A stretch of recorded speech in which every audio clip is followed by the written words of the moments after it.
Almost 1 year ago, I started the process of building this camper. Last video I said I intended to have it done in 12 weeks, and I do.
Okay, so the area that I'm showing you right here is an area. I keep making up names for different sections of the build. This particular area right here, I'm calling it an armpit, is catching the material coming down from the top, coming around from the sides, coming across the bottom and up the bottom. So it's kind of a unique structure that I've built right here, in that I had to figure out the walls, the curve or the contour up, and keep it all level across the front. Before I get into any more of that, I'm going to kind of show you a couple of things if you, like I said, decide to build something like this, and things you might want to keep in mind. I ran a straight edge from one side to the other, and what I needed to accomplish is that when I skin this thing, I don't want the skin to be wavy and have little dips and dings and divots and stuff like that. So what I did was I ran a board across, and where necessary, which is very few places, I took my grinder and shaved down small sections, and then on a couple of places, 2 places to be exact, I was a little bit short. So obviously when I cut this thing, either I sanded it too much or I didn't follow my line very well. So what I did right here is I spliced in a little extension, a little filler. So this is just a piece of cherry that I had left over from the pull-out bar, and I just shaved it down and made these extensions. So when I run the straight edge across it now, I'm perfectly straight across from side to side. I've checked at multiple points as it goes around the armpit here. I'm straight all the way across here. I'm straight across the top. Everything is should be good to go when I attach the skin.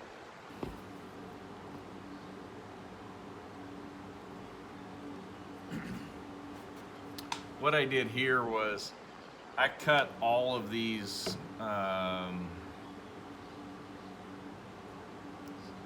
supports, ribs. I cut them all at the same time. And it's a little difficult sometimes to do the math on this thing, so I take some shortcuts. Probably recommend that you do the same unless you're that OCD. So what I did was I made these approximately where they were supposed to go. I let it, for example, I let it rest on this straight edge to make sure that my front edge was plumb all the way across. And then I checked the top to make sure the top was all the way across. And I let these bottoms, the tails, kind of hang where they will. I let the tails kind of hang where they would. And then what I did was I made these built these little blocks. So basically I just traced, I put a block in, traced the contour or the radius, and just made these custom blocks so that when I put those at a 90 to the back wall, back support, I clamp these two together, and it keeps the spacing on this one exactly right. Across the bottom, I can see that I'm a little bit low in the front, so I'll just take my grinder and nip that just to make sure that my line is continuous all the way to the front. I'll do that the same thing on each one of these 3, and then as you've seen on the other side, or we'll see on the other side, I'll wrap this whole thing in the ram board and tape it up, and I'll fill all of this with foam. The foam has 2 purposes. One, it'll provide a little bit of insulation in this corner. The second part of it is that when I fair this all out, that foam will give me a surface that I can attach the skin to. So the skin will be screwed into each one of these ribs, but then I'll also use adhesive, and I will fill over the foam on each one of these so that it securely grabs the skin. Underneath the sleeper, once I finish this, I'm done with the underneath side. That's kind of what this video is about. I've got all the pull-out structure has been completed. And then I think I probably already talked about the drawer cases. Purpose of those drawer cases, just so you know, I did a real simple case. I used the existing the gussets, the walls on the gussets as one wall on each side of the drawer, except for the outside ones. The outside ones are canted.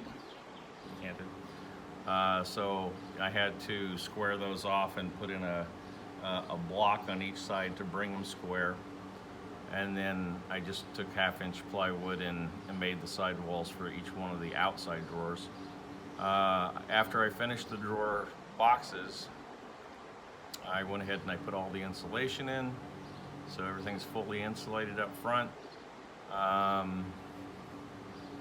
don't know if I spent any time talking about it, but basically right over here is the pass-through that goes from the cab to the interior of the camper.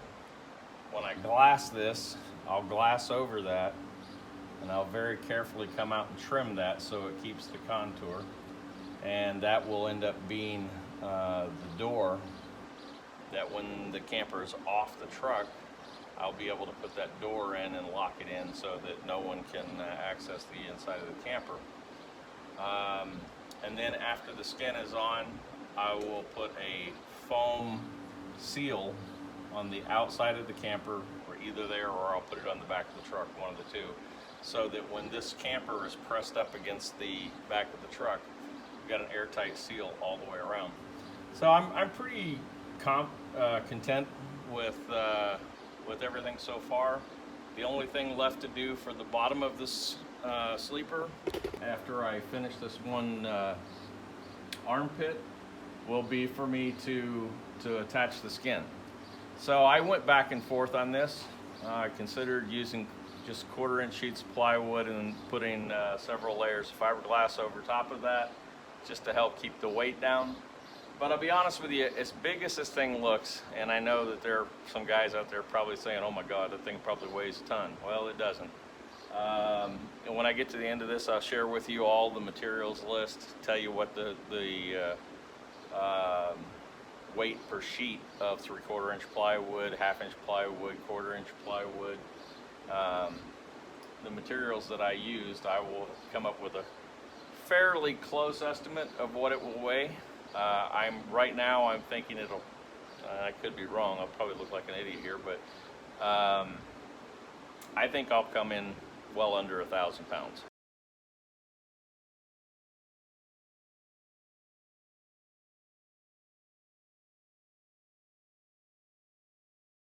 Half ton. My truck is 3/4 ton. I'm going to add leaf springs to that. I'm also going to put airbags on it. I wish that Toyota Tundra made a dually, because I'd love to have a dually, but I'm good with the weight on this. And you know, there's a couple different schools of thought. You know, some people say, well, you know, the difference between a DIYer and an engineer is the DIYers tend to overbuild. Well, maybe. I'm not an engineer, but I'll say this on the other hand. Some of these campers that I see people put together, the super lightweight ones, well, you might as well just use a tent. I think I'm going to go ahead and go with 1/2-inch plywood. I'm going to use 1/2-inch plywood for the bottom part of this. I'm going to cut some access hatches in the underside of the front, so that if I need to later on change any wiring or do anything up here, I have access to it.